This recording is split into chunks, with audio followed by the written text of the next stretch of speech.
Imagine, during the interminable and tenebrous Russian winter nights of the 19th century, a young girl staring vacantly at her bedroom walls.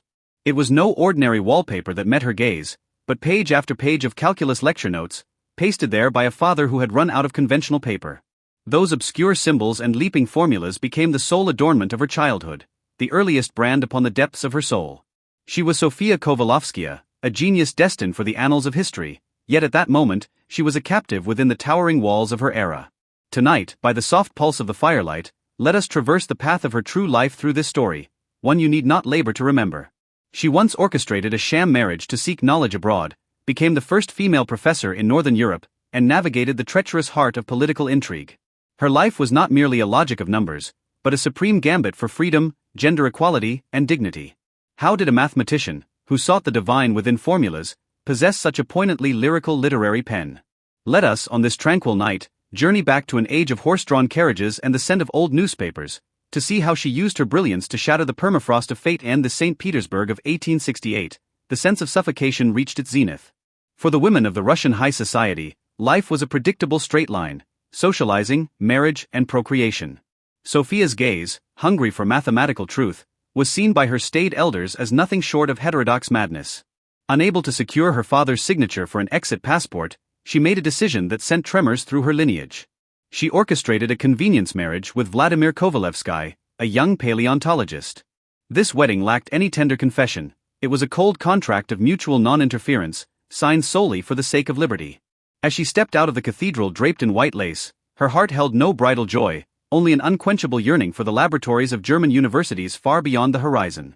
This desperate thirst for freedom carried with it a tragic sense of destiny. She staked her reputation as a wager, purchasing a one-way ticket to the intellectual wilderness. As the carriage crossed the border into the blinding snow, she perhaps realized that she could never return to the sheltered safety of her girlhood room. Her years in Heidelberg and Berlin were not the promised land Sophia had imagined, but rather another form of impenetrable wall. Berlin University at the time strictly barred women from auditing classes. Silver-haired professors cast skeptical glances at this maiden from the East. However, she encountered the man who would alter the trajectory of her life: Karl Weierstrass, the father of modern analysis. Initially, Weierstrass sought only to dismiss her politely, setting her a series of problems so grueling they would baffle doctoral students. Yet a week later, when Sophia knocked on his door once more with elegant and flawless solutions, the rigorous German mathematician was struck with awe. Since the university forbade her entry to the lecture halls, Weierstrass taught her privately in his own study every week. In that cramped room, overflowing with books, two souls bridged the chasm of age and gender, strolling together through the realm of pure algebra. She delved into partial differential equations, wrestling with the Cauchy problem. Every character she penned was like a candle flickering in the dark. Yet, due to her peculiar, unsanctioned status, she had to endure prolonged loneliness and the anxiety of social marginalization. This internal pressure gradually forged her cool and resilient temperament. Like a diamond growing ever purer in the cold of night, Sophia's life was perpetually pulled between two distinct forces. Her left hand held the seamless rigor of mathematics, while her right grasped the passionate flow of literature.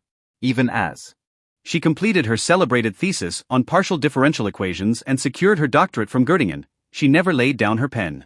She shared a profound acquaintance with Fyodor Dostoevsky, who saw within her a certain hallowed sense of suffering.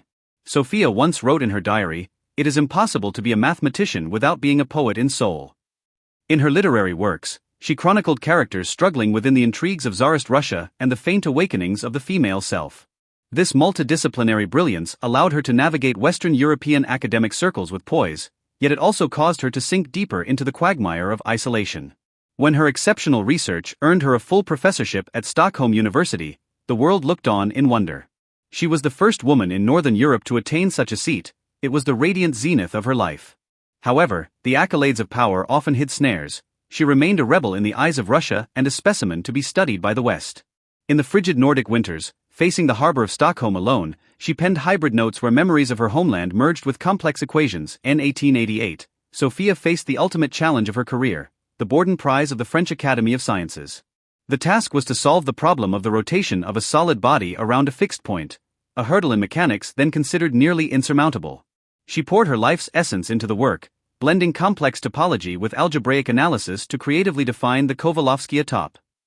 During those relentless days and nights of research, she nearly forgot to eat, anesthetizing the pain of her hollow contract marriage with the fire of discovery. When her anonymously submitted paper was unanimously awarded first prize, and the prize money doubled due to the sheer excellence of the work, all of Europe erupted in excitement. When she broke the anonymous seal at the ceremony to reveal her elegant yet weary face, the male scholars in attendance fell into a deathly silence. In that moment, she had proven not only the equilibrium of a rigid body but the equilibrium of female intelligence. Yet the cost of success was harrowing. Her health began to disintegrate under the weight of chronic mental exhaustion and the solitude of exile. She had won every honor, yet she remained a wanderer, unable to secure even a decent teaching post in her native Russia.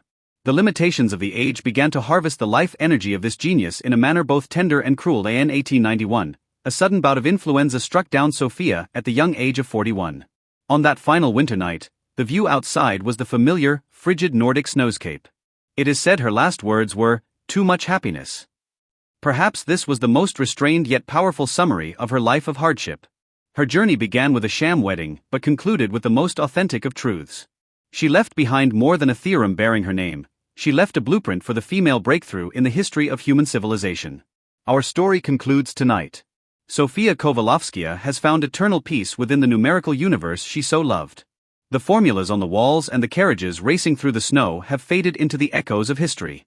Now, please lay down your weariness and your cares. Like the poetry she penned, fall gently into the embrace of dreams.